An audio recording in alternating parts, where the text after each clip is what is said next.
नमस्कार दोस्तों, मैं हूं प्रोफेसर भावना और आप देख रहे हैं मीडिया डिक्शनरी। आज हम मीडिया डिक्शनरी में बात करेंगे हमारे टर्म नंबर 150th की। जी हाँ, आप सबके स्नेह और प्रोत्साहन से मीडिया डिक्शनरी ने यहाँ तक का सफ़र तय किया है और आज हम 150वें मीडिया टर्म पर चर्चा करने वाले हैं और ये टर्म है वूका वर्ल्ड। और इस टर्म को जानना बेहद ज़रूरी है क्योंकि आज जिस हम डिजिटल दौर में रह रहे हैं वहाँ पे जिस तरीके की अनिश्चितता है, जिस तरीके की कॉम्प्लेक्सिटी सामने आ रही है, जिस तरीके के साइबर फ्रॉड्स, क्राइम्स ये सामने आ रहे हैं, ऐसे में इस वूका वर्ल्ड को जानना बेहद ज़रूरी हो जाता है। तो वूका वर्ल्ड की अगर हम बात करें तो यहाँ पर वी का मतलब हुआ वॉलेटिलिटी, यानी ऐसी दुनिया जहाँ पर क्षणभंगुरता हो, जहाँ पर स्टेबिलिटी नहीं हो, और यू का मतलब हुआ अनसर्टेनिटी, जहां पर किसी भी तरीके की कोई निश्चितता नहीं है, किसी भी तरीके की कोई स्थिरता नहीं है। जो परिस्थिति आज है वही कल होगी, जरूरी नहीं है। परिस्थितियां बदल सकती हैं, अच्छी भी हो सकती हैं, बुरी भी हो सकती हैं, यानी अनसर्टेन है सब कुछ। और इसमें सी का मतलब हुआ कॉम्प्लेक्सिटी, यानी ये जो दुनिया है ये बड़ी ही जटिल है। ये जितनी ग्लैमरस दिख रही है बाहर से उतनी ही ज़्यादा अंदर से जटिल भी है। और इसमें ए जो है उसका मतलब हुआ एम्बिग्विटी। एम्बिग्विटी का मतलब होता है कि जहाँ पर क्लैरिटी ना हो, अगर चीज़ें बिल्कुल क्लियर ना हो तो अनिश्चितता का दौर आता ही है, कन्फ्यूजन होता है, मिसकम्युनिकेशन होता है, मिस इंटरप्रिटेशन होता है। तो इस तरीके से ये सारी जटिलताएं हैं इस वूका वर्ल्ड की।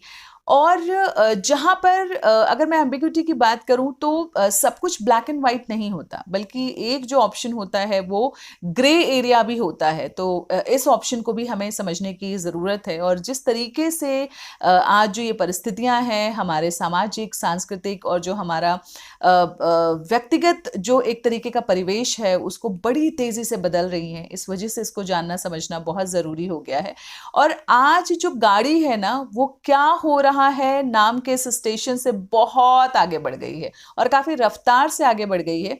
तो इसलिए हमें प्रक्रिया को समझना होगा, यानी क्या से आगे आना होगा और हमें सवाल करना होगा कि क्यों हो रहा है और कैसे हो रहा है। इस प्रोसेस को पूरा समझने की ज़रूरत है। तो आइए इस डिजिटल दौर में हम इस वूका वर्ल्ड जो है इसके एक एक शब्दों को जोड़ के समझने की कोशिश करते हैं। तो जब हम वॉलेटिलिटी की बात करते हैं, क्योंकि वूका में वी का मतलब हुआ वॉलेटिलिटी, यानी कि आज चीज़ें इतनी तेज़ी से बदल रही हैं, बदलाव की जो रफ्तार है वो इतनी ज़्यादा तेज़ है कि कुछ भी चीज़ें प्रिडिक्ट कर पाना इतना आसान नहीं है। जो टेक्नोलॉजी आज है हो सकता है कि कल वो उसी तरीके से कायम ना रहे, उसका दबदबा उस तरीके से कायम ना रहे। अगर मैं ऑर्कुट की बात करूं तो फेसबुक से पहले ऑर्कुट एक सोशल मीडिया प्लेटफॉर्म हुआ करता था। ऐसे आए दिन बहुत सारे जो इन्वेंशंस हैं, बहुत सारी जो टेक्नोलॉजीज़ हैं वो आती रहती हैं, लेकिन सारी टेक्नोलॉजीज सक्सेसफुल हो ये ज़रूरी नहीं है। तो यानी इसका मतलब ये हुआ कि ये जो डिजिटल एरा है, ये दुनिया है जो टेक्नोलॉजी पे बेस्ड है, वो क्षणभंगुर है, जहाँ पर किसी भी तरीके का, किसी भी परिस्थिति का, किसी भी टेक्नोलॉजी का सस्टेन्ड बने रहना बहुत ही ज़्यादा मुश्किल है। अब हम आते हैं हमारे दूसरे अक्षर की ओर जो है अनसर्टेनिटी। यू जो है वो अनसर्टेनिटी के लिए स्टैंड करता है। तो अनिश्चितता का इतना ज़्यादा दौर है कि पता नहीं है, क्योंकि जो जटिलताएं हैं, जिस तरीके से परिस्थितियां बदल रही हैं, तेज़ी से बदल रही हैं, ऐसे में स्थिरता नहीं है। बहुत सब कुछ अनसर्टेन है कि किस तरफ विकास होगा, किस तरीके से जो हमारे इकोनॉमिक पॉलिसीज़ हैं उनमें जो बदलाव आ रहे हैं, है ना, ये सारी चीज़ों में अगर हम देखें तो बहुत ही अनसर्टेनिटी का दौर है।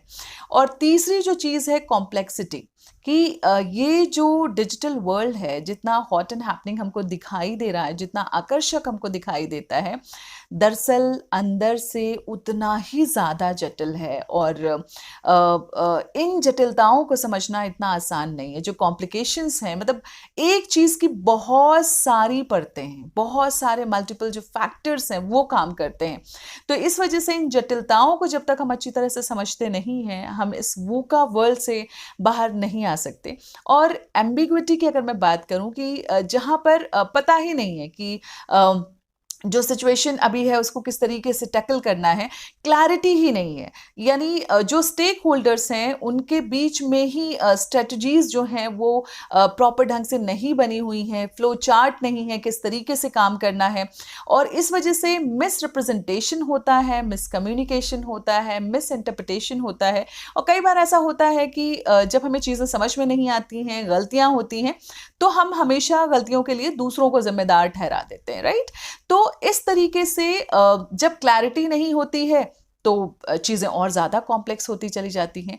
तो ये वूका वर्ल्ड जो है, इस वजह से इसको समझना बहुत ज़रूरी है, क्योंकि यहाँ पर बहुत सारे कॉम्प्लिकेशंस हैं, बहुत सारे चैलेंजेस हैं, बहुत सारे नए नए इनोवेशंस हो रहे हैं, और हमारी जो डिपेंडेंसी है डिजिटल टेक्नोलॉजीज़ पर, वो डे बाय डे बढ़ती चली जा रही है।